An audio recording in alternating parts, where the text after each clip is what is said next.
मैया कितने भगवान होते हैं। पीछे वाली मैया लाल मैया, ओ लाल मैया, ओ प्यारी मैया, जाते जाते ये तो बता जा भगवान कितने होते हैं माँ। कितने? एक भगवान। अब जाओ टाटा।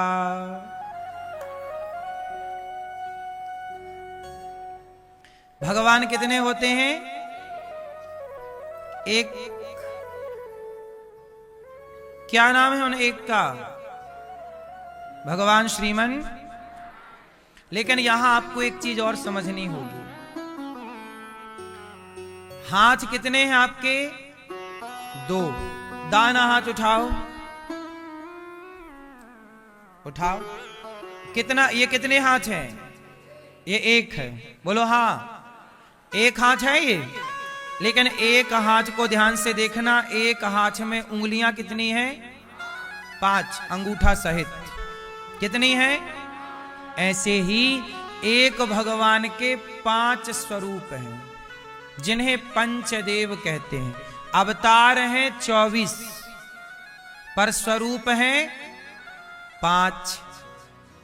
अब 5 का जरा कहो तो मैं समझा दूं 2 मिनट में। ईश्वर एक है, पर वह एक 5 भागों में विभक्त है, जिन्हें सनातन में पंचदेव कहते हैं। क्या कहते हैं? चलो बताओ मैया। पंचदेव के बारे में सुना है आपने? पीली मैया, पंचदेव के बारे में मैया आपने सुना है? पंचदेव के बारे में? चश्मा वाली मैया, पंचदेव के बारे में सुना आपने? कौन कौन होते हैं 5 हैं? शिव जी,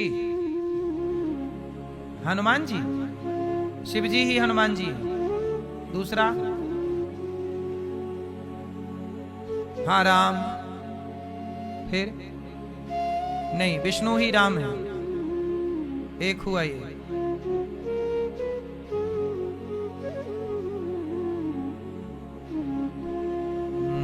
पंचदेव में कितने लोग आते हैं? 5। कौन कौन आते हैं? गिनाओ हमें।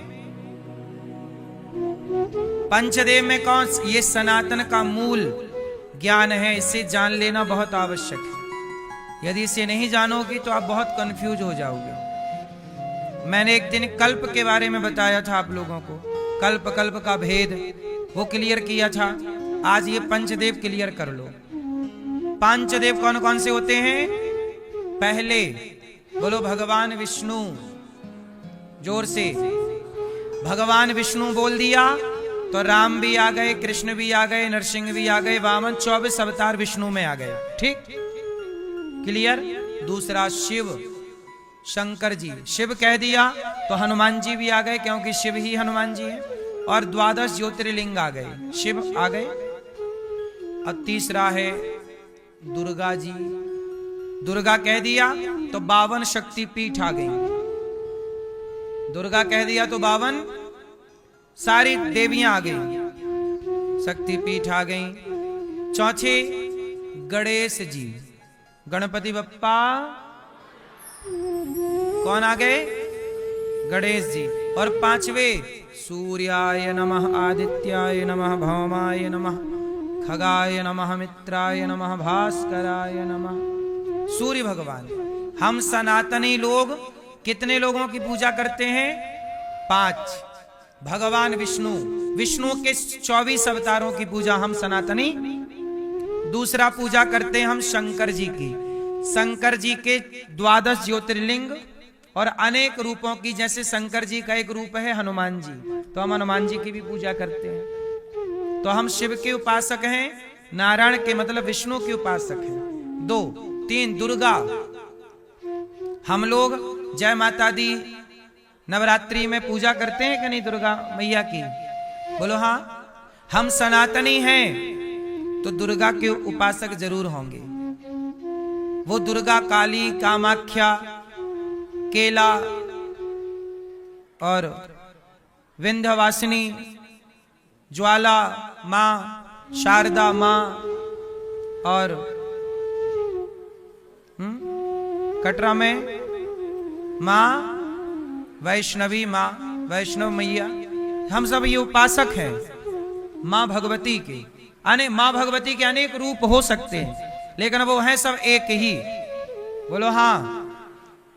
तो चौथे हैं गणेश जी। हम सनातनी बताओ सत्यनारायण भगवान की पूजा करते हैं, तो पहली पूजा किसकी करते हैं? सनातनी हो तो गणेश जी की पूजा करनी होगी। और पांचवा सूर्य, सूर्य भगवान को जल सब चढ़ाते हैं। कोई राम का भक्त हो या कृष्ण का, शिव का हो या दुर्गा का, भक्त किसी के भी हो, पर सवेरे उठ के पहले सूर्य उपासना सनातन की पद्धति है। पहली उपासना सूर्य। हमारे सनातन में सूर्य भगवान का व्रत होता है। बिहार और यूपी के बहुत सारी माताएं बहनें, अब तो पूरे भारत में लोग छठ पर्व मनाते हैं। और जो छठ पर्व होता है वह पर्व सूर्य भगवान के नाम ही होता है। छठ पर्व में किसकी पूजा होती है? उगते हुए, मध्य के और डूबते हुए सूर्य की पूजा होती है छठ पर्व में। भारत का सबसे बड़ा और सबसे कठिन व्रत छठ पर्व ही होता है। हाँ या ना? कोई आपसे पूछे कि सनातन धर्म का सबसे बड़ा और सबसे कठिन व्रत कौन सा है, तो आप कह सकते हैं कि छठ पर्व ही सबसे बड़ा और सबसे कठिन व्रत है। वैसे तो बहुत हैं, पर छठ पर्व मुख्य रूप से। तो ये छठ पर्व जो है ये कर्ण भी करते थे। छठ पर्व, कर्ण तो सूर्य पुत्र है ना, तो कर्ण भी छठ पर्व करते थे, छठ पूजा करते थे। तो कहने का तात्पर्य केवल इतना है मेरी मां। कितने हो गए टोटल? इन 5 में आप किसी एक की पूजा करते हैं तो आप सही हैं। 5 में आपकी श्रद्धा है तो आप सही हैं, क्योंकि 5 नहीं है। मूल में हाथ एक है, उंगलियां 5 है। एक परमात्मा के ये इतने कार्य हैं, पंचदेव से वो कार्य करते हैं, इसलिए इन रूपों में जाने पहचाने जाते हैं। जो समझदार है वो 5 नहीं मानता। जैसे गाय के थन 4 होते हैं। गाय के थन कितने हैं? लेकिन चारों में दूध तो एक सा ही है कि अलग अलग है? दूध 4 तरह का है क्या? थन 4 हैं, पर चारों में दूध एक सा ही है। उसी तरह भगवान के ये स्वरूप 5 हैं पंचदेव के। अवतार 24 हैं, लेकिन मूल रूप से भगवान एक ही हैं। इसलिए कभी देवी भागवत पढ़ोगे तो लिखा गया कि देवी जी ने सृष्टि बनाई। शिव महापुराण पढ़ोगे तो लिखा कि शिव जी ने सृष्टि बनाई। गणेश पुराण पढ़ोगे तो लिखा है कि गणेश जी ने सृष्टि बनाई। विष्णु पुराण पढ़ोगे तो लिखा है विष्णु जी ने सृष्टि की। तो जो पुराण पढ़ोगे वो उनसे सृष्टि का क्रम मिल जाएगा। फिर आप हो जाओगे कंफ्यूज कि उन्होंने की कि इन्होंने की, क्या लिखा है। तो नहीं, ये 5 हैं। वो 5 में क्या होता है कि मैंने एक दिन बताया था ना कि कभी भगवान ने इस कल्प में ये लीला कर ली तो कभी उस कल्प में वो लीला कर ली। तो कभी दुर्गा, जैसे आपके घर में 4 हैं, देवरानी, जेठानी, सास और ननंद, 4 स्त्रियां हैं। तो कभी बर्तन आज इसने मांज लिए, कभी इसने कर लिया, कभी भोजन इसने बना लिया।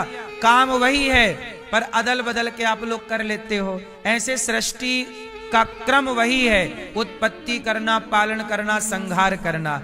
कभी वो क्रम दुर्गा जी कर लेती हैं, कभी शिव जी कर लेते हैं, कभी भगवान विष्णु कर लेते हैं। काम वही है, मिल बांट के कर लेते हैं। तो कभी इस कल्प में, इस पुराण में इस कल्प की कथा है, उस पुराण में उस कल्प की कथा है। कल्प भेद से आपको लगता है कि अलग अलग है।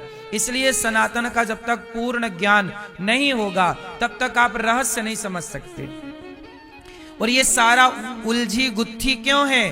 ताकि आप लोग पढ़ें, सत्संग करें। यदि आप, जैसे इससे ये पता जैसे अब हम ये कैसे पता लगाएं कि आप, अब जैसे यहां कोई आप तिलक लगा के कोई मुसलमान आके बैठ जाए, कोई ईसाई आके बैठ जाए और कहे जी मैं हिंदू हूं, तो कैसे पता लगाओगे कि हिंदू है? तो हमारे यहां का ज्ञान ऐसा था कि उस परंपरागत ज्ञान से पता लग जाता था कि ये हिंदू है कि नहीं। इसलिए हमारे यहां शादी विवाह के पहले कुंडली मिलाना, गोत्र देखना, ताकि पता लग जाए मूल में जाके कि ये है कौन।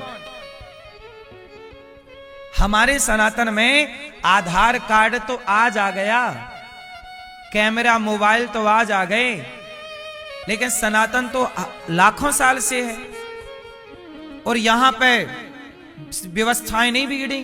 क्यों? क्योंकि हमारी व्यवस्थाएं इतनी स्ट्रांग हमारे ऋषियों ने डिजाइन किए, बिगड़ ही नहीं सकती। इसलिए शादी के पहले गोत्र देखा जाता। हमारे यहां समगोत्र में भी शादियां नहीं करते। क्यों भैया? तुम्हारा गोत्र क्या है, तुम्हारे बाप दादे क्या करते हैं, है ना? तुम्हारी नाड़ी क्या है, गोत्र क्या है, शिखा क्या है, वेद क्या है, बता। अब इतने सवाल कर लो तो जो याद करने वाला याद भी करेगा तो कितना याद करेगा, फंस जाएगा।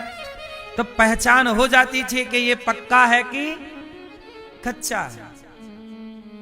इसलिए सनातन में कोई घुस नहीं सकता था ना, क्योंकि इतना बड़ा संसार है, उस सनातन को सुरक्षित रखना है। इसलिए हमारे यहां ऋषियों ने अलग अलग बातें, एक देखो ऐसा है, देखो ध्यान से यहां देखो, यदि सारी बातें मैंने एक पुस्तक में लिख दी तो आप एक पुस्तक मेरी जला दोगे तो सारा ज्ञान जल जाएगा। बोलो हां, बोलो हां, थोड़ा जोर मेरी मां। सारा ज्ञान एक पुस्तक में रख देंगे तो कोई, अब नालंदा में आग लगा तो दी थी मुगलों ने, बोलो हां। गुरुकुलों में आग लगा दी मुगलों ने। एक पुस्तक में ज्ञान लिख देंगे तुम जला दोगे। इसलिए हमारे ऋषि मुनियों ने अलग अलग लिखा। थोड़ा गीता में ज्ञान है, थोड़ा भागवत जी में, इसमें सब अलग अलग कर दिया, ताकि जब तुम्हें संपूर्ण ज्ञान चाहिए तो सब शास्त्रों को पढ़ लो। जब जोड़ दोगे तो क्लियर हो जाएगा, वरना ये अलग अलग, ताकि तुम चुराओ भी तो हमारा पूरा ना चुराओ। जैसे आप लोग धन, आप अपने जेब में ना पैसा एक ही जेब में रखते हो सारा, के थोड़ा थोड़ा सारे जेबों में डाल देते हो। समझदारी यही है कि थोड़ा सा पैसा पीछे के जेब में, थोड़ा आगे के जेब में, थोड़ा। एक जेब का चोरी हो तो दूसरे का तो, क्यों भैया? समझदारी। इसीलिए हमारे ऋषि मुनियों ने ऐसा प्लान किया कि कुछ ज्ञान इस पुराण में, कुछ ज्ञान उस पुराण में, कुछ ज्ञान उस पुराण में, कुछ ज्ञान उस पुराण में। तुम्हारे हाथ एक लगेगा, तुम एक जला दोगे, पर दूसरा हमारे पास जीवित रहेगा। और पहले के लोग, इसलिए पहले के लोग याद करते थे। इसलिए हमारे यहां एक वेद को याद, दो वेद को, जो दो वेद पढ़े वो द्विवेदी, तीन वेद पढ़े त्रिवेदी, चार वेद पढ़े चतुर्वेदी। मतलब तुमने चार, मतलब देखो क्या है, बच्चों को रटा देते थे। एक वेद इसे याद करा दिया, एक वेद इसे याद करा दिया, एक वेद इसे, तो क्या है, अब तुम पुस्तक जला दो। हमें तो ये पुस्तक का पूरा याद है, अब तुम जला दो। गीता पूरी याद है, तुम जला दो। जब इतना कुछ जला दिया मुगलों ने, फिर भी सब कुछ बचा, तो कैसे बचा? क्योंकि हमारे अपने ऋषियों ने याद कर रखा था, सब चीजें सब बचा रखी थी। यदि वो याद ना किए होते तो आज तुम्हें गीता देखने को ना मिलती। बोलो हां। तो सनातन का सम्मान करिए मेरी मां। अभी देखो गुरुजी ने क्या कहा कि बच्चों को संस्कार में, वही बात कहा था ना आपसे कि बच्चों को संस्कार दीजिए। आपने मंदिर बनाया तो है, लेकिन क्या उस मंदिर में दीपक जलाने वाला संस्कार बच्चों को दिया है? आजकल कितने, आप देखो ना, कितने मंदिर गांव में बने हैं, कोई दीपक नहीं जला रहा है। बोलो हां। पुराने मंदिर खंडहर पड़ गए, कोई दिया नहीं जला रहा है। ये बात सही है कि गलत है? क्यों? मंदिर बने, पर मंदिरों में जाने का संस्कार समाप्त हो गया, तो वीरान हो गए मंदिर। हमारे गांव क्षेत्र में मंदिर हैं। किसी मंदिर में 12 एकड़ जमीन लगी है, किसी मंदिर में 40 एकड़ जमीन लगी है, किसी मंदिर में 50 एकड़ जमीन लगी है, पर सारी जमीनें लोग खा गए और खा रहे हैं। और भगवान के यहाँ तो दीपावली में पुताई तक नहीं होती कि मंदिर में थोड़ा सा मरम्मत करा दे। मंदिरों में कोई आ जाए तो एक आदमी को भोजन नहीं मिलता। कितने आपके आसपास गांव में मंदिर होंगे, जबकि वो मंदिर क्यों बनाए गए थे कि कोई साधु आ जाए, कोई राहगीर आ जाए तो रात को विश्राम मिल जाए, भोजन मिल जाए। ये मंदिर का यही तो अर्थ है। क्यों भैया? मंदिर का मतलब क्या हुआ कि आप रास्ते से कहीं भटक गए और आपको रुकना पड़ा तो मंदिर में रुक जाएं, वहां आपको भोजन मिले। इसी पर्पस से बुजुर्गों ने मंदिर बनाए और मंदिरों में जमीनें लगा दी। किसी मंदिर में 4 एकड़, किसी मंदिर में 10 एकड़, किसी मंदिर में 50 एकड़, ताकि उस जमीन के पैसे से मंदिरों का भरण पोषण और वहां